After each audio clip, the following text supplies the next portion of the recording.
G'day viewers, welcome to the end of another week. G'day viewers, how you going, how you going?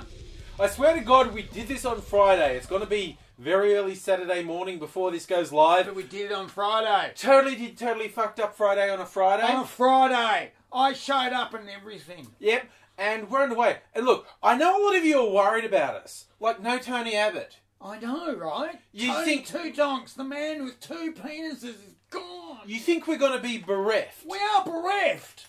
Except he is the gift that keeps on giving. Thanks, Jones. Like, from day one, when he got knocked off, he was being a dick and hasn't stopped. Like, I will not undermine the new Prime Minister. Oh, not white. 5 seconds later, he's just fucking all over it. Fucking Morrison's a prick, ain't he? You know what he did? You know what he did? The hilarious thing is, now this is the prevailing wisdom, and I think it's quite possibly true. Scott Morrison, although he publicly said, I'm going to vote for Abbott. Tones, you're the man. He had basically influence over a number of people that he didn't say to them, vote for Abbott. It's like, I'm going to publicly say I'm going to vote for Abbott, vote for Turnbull. So Morrison got to say publicly, I'm supporting the Prime Minister. And in the party room, he voted for the man. But he didn't do what he could have done to make sure Abbott stayed in power, and instead Turnbull got in. And it got complicated when Morrison was asked about the way events transpired. He said, oh yeah, on Friday, I told Tones the word is, shit's going down. And on Monday, shit went down. Down. And Abbott has explicitly come out and said Morrison never said that. He badly misled the public. He has called Morrison a liar, which puts us in this situation. One of them's a liar. One of them is bullshitting. And the thing is, Tones is so fucking unaware of reality outside his own little bubble. I don't think he realises that if you put the two people in front of the Australian public, here's Tony Abbott, here's Scott Morrison, one of them is a lying piece of shit. Which one do you think it is? I don't think Tones has really quite got the pulse of Australia. I think he's missed it. I think he's slightly off that one. Yeah. So he said from day one he wouldn't undermine the new Prime Minister, and he has not stopped undermining. And his supporters are apparently so fucking pissed off and denying the reality of what happened. They said they're gonna fucking take Turnbull apart. Which, if you disagree with their policies, is just hilarious to watch them eating themselves. And they are freaking eating themselves. This is usually a Labor Party trick. I know, right? That's what Labor's renowned for, infighting factionalism. They work, they get in, they do a couple of things, and then they eat each other and destroy their own government. It's a thing, every time. And the Liberals have always had the reputation of being more disciplined. And so not the case. Strap me to the cross of St Andrew and make me disciplined. I've been a naughty boy, matron.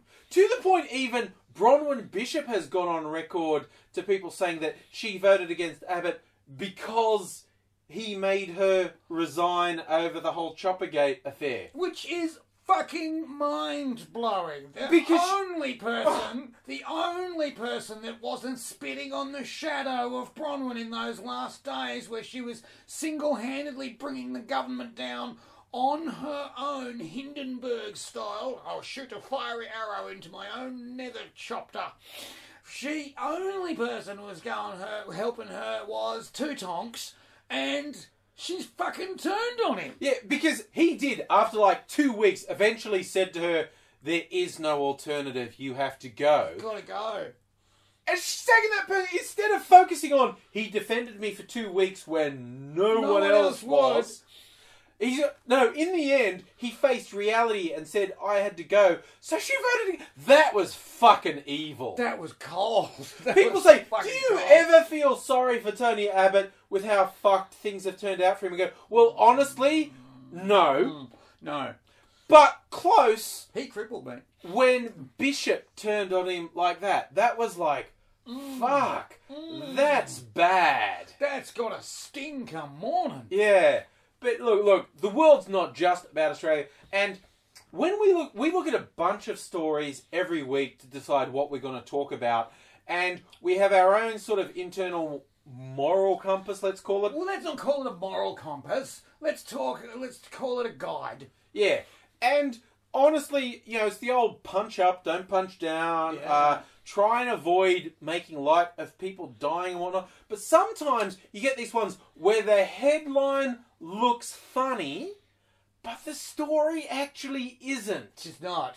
And we saw this headline, Ginger Supremacist Wanted to Kill Prince Charles and William and Put Harry on the Throne. Yes! Sounds hilarious. Yes, that's a story. That's a story. Ginger supremacist, right? You got to have a bit of that because you think ginger and supremacy, no. No, but turns out, not really funny when you look at the fact this guy whose name was Mark Colehorn seriously wanted to kill Prince Charles and Prince William, which I don't have an enormous problem with, but he actually had the chemicals to kill people. Ah, awkward. He was like going to poison crowds. He hated blacks, but he also hated Caucasians. Redheads were the only thing he liked. He only liked the ginge. I mean, and this is why, ladies and gentlemen, we've got to band together to stop the taint of ginge in our society. Listen, if we were in China, this problem wouldn't be. He'd have been cold. They would have gone, Sun Tzu says, knock that one off, it looks funny. But this is why this sort of shit is so difficult to navigate. Because you look at it and go, ginger supremacist, hilarious. Great. Actually had the gear to kill people, not quite as humorous. Not so cool. Not so cool anymore. No. Apparently, like, his half-brother and his mum found his diary where he fantasized about killing everyone. And his hero is Anders Breivik. Oh, yeah, which is just like, that's when you know someone's fucked. Someone's fucked then. So his mum and his half-brother find his diary, and his mum sort of said, oh, maybe it's not so bad. And half-brother went, fuck this shit. Call the cops. Fuck this shit. Call the freaking Call the cops. Gotta. Fucking hell. So, if you see a ginger in your neighbourhood, call the cops. That seems fair. And in fact, in Australia, we've had a pamphlet released in this week about how to spot people who've been radicalised. A, are they ginger? But B... B, are they muzzos? Yes. Are they brown? Are they brown? That's what... And look, that's the thing. This was put together under the Abbott regime, but it's just come to light this week. And clearly the whole, have they been radicalised, means, are they brown? Are they Muslim? They're bad. But they thought, oh no, let's be clever, and let's not say we're only after the muzzos. Yep. And they came up... They clearly thought they were being clever. They came up with this brain-bendingly stupid example of Karen. Karen. Led to the hashtag Free Karen. Because Karen's been persecuted by the government. Because here's an example of how someone gets radicalised. Karen was looked after by her family, but then she got into alternative music. Oh. And she got into the green politics. Oh. That's obviously a bad egg. It's not an accident that this government decided to say, oh, if you're into green politics, you're a fucking terrorist.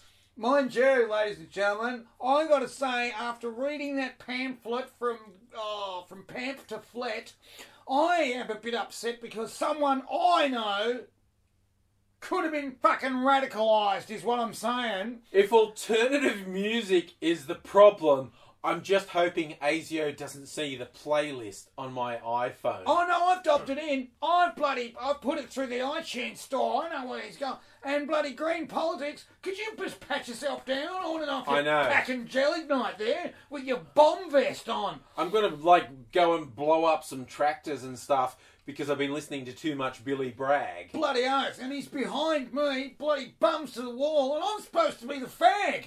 Bloody hell. So, this is it, right? We've gone from, look at actual radicalised people, you know, maybe are white, through to governments trying to be clever, just do embarrassingly stupid shit. Now, honestly, religious-based radicalisation is fucking bad, okay? It is. It's a fucking problem, and you need to call it out. But when you have a government that manages to fuck up something as simple as that, you're probably in Australia.